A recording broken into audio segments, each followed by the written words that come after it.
Ibalik ang pondo para sa mga provincial health navigators. Ito ang hiling ni South Cotabato Governor Reynaldo Tamayo Jr. sa sangguniang panlalawigan na tinanggal ang 14 million pesos na pondo para sa provincial health navigators sa annual budget ng lalawigan ngayong 2026.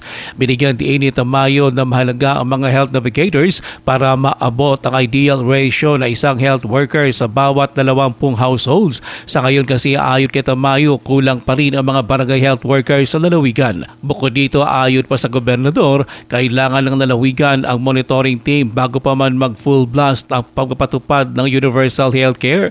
Umapilali si Tamayo sa Provincial Health Office at Barangay Affairs Unit na bilisan ang pagkuha ng mga provincial health navigators. Ayon kay Tamayo, bilang mga volunteer, ang mga health navigators sa South Cotabato ay may 500 piso na buwan ng honorarium. Na pag full blast ng implementation ng universal healthcare, kailangan merong monitoring team at ito yung trabaho ng ating provincial health navigators. Si South Cotabato Governor Reynaldo Tamayo Jr., Ruel Osano, NDBC Bida Balita.